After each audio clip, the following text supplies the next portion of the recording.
Hi! Hello! నమస్తే అందరికీ. Welcome to my channel 'Gana stories world'. ఇప్పుడు మనం చెప్పుకోబోతున్న story 'my bad boy' episode 135. టైంకి వచ్చాడు బావ. కానీ రిషి మనకి ఎగైనెస్ట్‌గా ఉంటాడు అనుకున్నాను కానీ, మనకు హెల్ప్ చేయడం ఏంటి? అని అన్నాడు శౌర్య అయోమయంగా. ఇప్పుడు వచ్చిన వాళ్ళు ఎవరి మనుషులనుకుంటున్నావు శౌర్య నువ్వు? అని అడిగాడు జీవన్. అదే తెలియట్లేదు కదా! అన్నయ్య మాకు ఒకరికి ఇద్దరు అయితే పేరు చెప్పేవాళ్ళం. కానీ మన చుట్టూ ఉన్నవాళ్ళు వాళ్ళందరే కదా! ఇక ఎవరి పేరు చెప్పాలి? నేను ఏమో రిషి వాళ్ళందరినీ పంపించి ఇప్పుడు వచ్చి మన వేదని సేవ్ చేసినట్టు గేమ్ ఆడి ఉండొచ్చు కదా! అని అన్నాడు చరణ్. వాడిలా దొంగ నాటకాలు ఆడడురా. ఇక్కడ మీ అన్న ఎంత స్ట్రెయిట్ ఫార్వర్డ్‌గా ఉంటాడో వాడి బిజినెస్‌లో వాడు కూడా ఇంతే స్ట్రెయిట్ ఫార్వర్డ్‌గా ఉంటాడు. దొంగ తెలివితేటలు వాడికి లేవులే. వాడికి ఎదురు వస్తే మటుకు వాడి ఎదుటివాడి ప్రాణాలు గాల్లో కలిపేస్తాడు. కానీ ఇలాంటి నాటకాలు వాడి దగ్గర లేవులే. వీళ్ళని పంపించింది ఆ జోసెఫ్ గాడు. మీ అన్న రష్యాకి వెళ్ళిందే వాడి కోసం. వాడిప్పుడు రష్యాలోనే ఉన్నాడు కదా! వాడు ఏ కలుగులో దాక్కున్నా తీసి వాడి బూడిద కూడా మిగలకుండా చేస్తాడు నీ అన్న. ఇప్పుడు ఈ విషయం తెలిస్తే ఏంటి? ఆల్రెడీ తెలిసే ఉంటుంది. నాకు తెలిసి. ఇంకా ఫోన్ రాలేదు అని జీవన్ అంటూ ఉండగానే అతడి మొబైల్ మోగడంతో ఆ ఫోన్ ఎవరు చూడకుండా ఇదిగో మీ అన్నయ్యే చేస్తున్నట్టున్నాడు అని స్మైల్ ఇచ్చి ఆ ఫోన్ లిఫ్ట్ చేసి చెప్పు బా అన్నాడు. ఏంటక్కడ పరిస్థితి? అని అడిగాడు రుద్ర. ఏం లేదు. వేదకి ఏం కాలేదు. నీకన్నా ధైర్యంగా ఉంది రోయ్ ఈసారి మా చెల్లమ్మ. కానీ ఆ రిషిగాడు వచ్చి సేవ్ చేశాడు మన వాళ్ళని. మన వాళ్ళకి ఫైటింగ్‌లో చాలా హెల్ప్ చేశాడంట. వాళ్ళ గర్ల్ ఫ్రెండ్ అడిగిందంట హెల్ప్ చేయమని. అందుకే చేశానని చెప్పి వెళ్ళాడంట అని చెప్పాడు జీవన్. వేద ఓకే కదా! అని ఒకే మాట అడిగాడు రుద్ర. హ్మ్. ఓకే. మాట్లాడతావా? అన్నాడు జీవన్. లేదు. దానికి నేను నైట్ కాల్ చేస్తాలే గానీ, అక్కడంతా క్లియర్ జేసి, ఇక ఇంటికి వెళ్ళమను అందరిని. బయటికి వెళ్తే సరదా ఎలా ఉంటుందో చూశారు కదా! ఇక ఇప్పటికైనా ఇంటికి వెళ్ళమని చెప్పు అని రుద్ర వేరే వాళ్ళకి ఫోన్ చేసి, ఇక మీరిక్కడి నుండి వెళ్ళిపోవచ్చు. అవసరమైతే కాల్ చేస్తాను అని అతడు సెపరేట్‌గా వేద కోసం పెట్టిన టీమ్‌కి కాల్ చేసి చెప్పాడు. ఇక వీళ్ళతో కాకపోతే, రిషి రాకపోతే ఆ టైంలో దిగేవాళ్ళు బరిలోకి. ఆల్రెడీ ఇక్కడ జరుగుతున్న ప్రతి ఒక్కటి కూడా రుద్రకి తెలుస్తూనే ఉన్నాయి.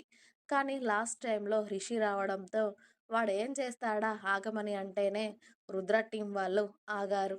ఇక రిషి రాగానే అక్కడ గొడవ అక్కడితో సమసిపోవడంతో ఎక్కడి వాళ్ళు అక్కడికి వెళ్ళిపోయారు. రేయ్! ముందు వేదని ఇక్కడ నుండి తీసుకెళ్ళండ్రా. ఇక్కడ ఈ డస్ట్‌లో తను ఉండడం మంచిది కాదు. అని జీవన్ వేద దగ్గరికి వచ్చి, జాగ్రత్త వేద ఇంటికి వెళ్ళరా అన్నాడు. ఓకే అన్నయ్య అని చరణ్, శౌర్య వేదను తీసుకొని ఇంటికి వెళ్ళిపోయారు. వాళ్ళ షర్టులు మాసిపోయి నలిగిపోవడంతో మీనాక్షి గారు అలా చూస్తే ఖచ్చితంగా ఏదైనా గొడవ జరుగుతుందని తెలిసి వేదుగా ముందు మేము ఫ్రెష్ అయ్యి వస్తాంరా నువ్వు ఇక్కడే ఉండు అని వాళ్ళ రూమ్లోకి వెళ్తుంటే పర్లేదు బావా నేను లిఫ్ట్లోకి వెళ్తాను నేను కూడా ఫ్రెష్ అవుతాను డస్ట్గా ఉంది కదా అని మెల్లిగా వేద రూమ్లోకి వెళ్ళేసరికి ఆమె చేతిలో ఉన్న మొబైల్ రింగ్ అవుతుంది. వీడియో కాల్ అది. లిఫ్ట్ చేసి పిల్లో దగ్గర పెట్టింది ఆమె కనబడేలా.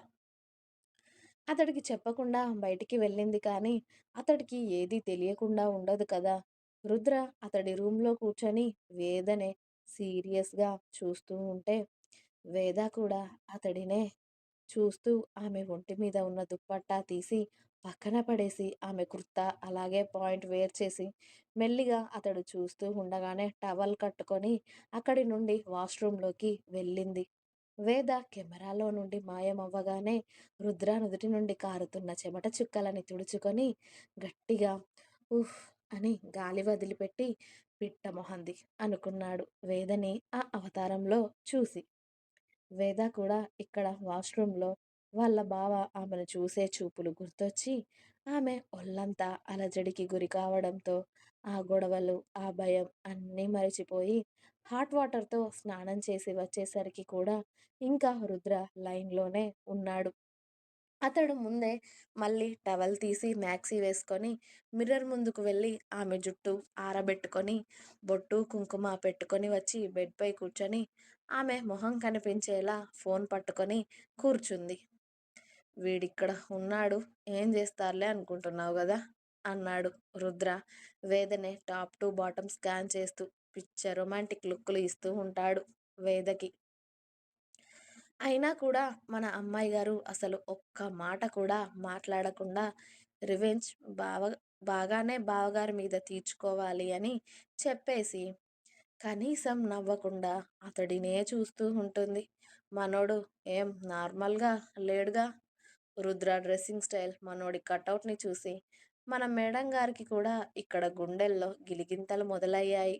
కానీ అవన్నీ ఆవిడ లోపల అదిమి పెట్టేసుకొని, దొంగ సచ్చినోడు, వీడెంత హాట్గా కనబడుతున్నాడు, ఇంకా పెళ్లి కాని అబ్బాయిలా ఉన్నాడు, వీడి మొహం మండ, వీడిప్పుడు తండ్రి కాబోతున్నాడు, అయినా ఇంత అందం అవసరమా, ఇంత అందంతో నన్ను పడేశాడు, చాలదా, ఇంకా ఎంతమందిని పడేయాలి అనుకుంటున్నాడు అని రుద్రనే కన్నార్పకుండా చూస్తూ రుద్రను మాత్రం మనసులో తిట్టుకుంటూ ఉంటుంది వేద. ఆమె చూపులను గమనిస్తూ రుద్ర వేదకి కన్ను కొట్టి, హాట్గా ఉన్నా కదా అన్నాడు కళ్ళు చిన్నవి చేసి. వీడి మామ, వీడిని ఎలా చూసినా వీడికి నా చూపులు తెలిసిపోతాయి అని మొహం పక్కకి తిప్పుకుంది వేద. తిప్పుకుంది చాలు గాని టాబ్లెట్స్ వేసుకున్నావా, ఏమైనా తిన్నావా, వచ్చినప్పటి నుండి అలానే ఉన్నావా అని అడిగాడు Rudra.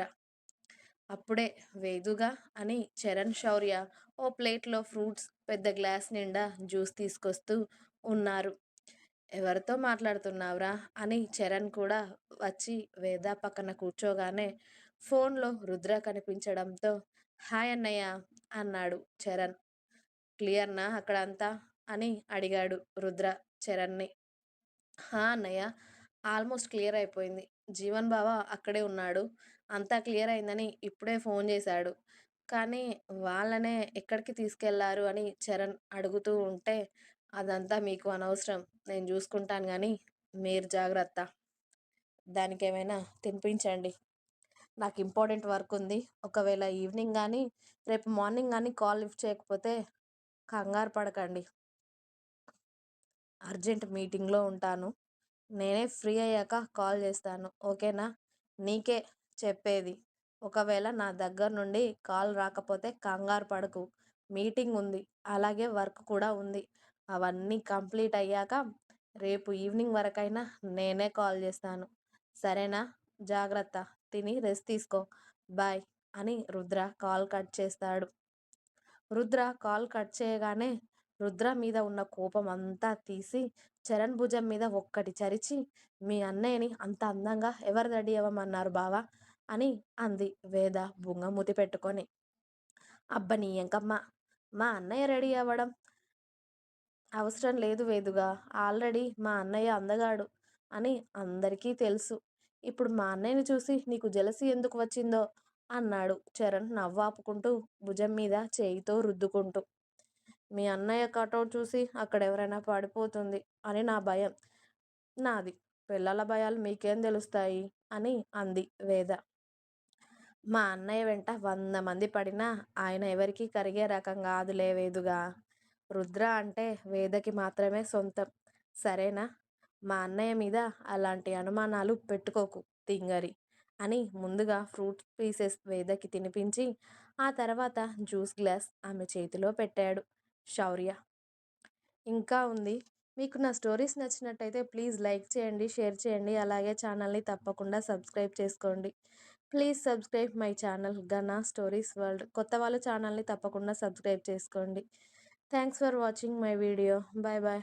Please like, share and subscribe.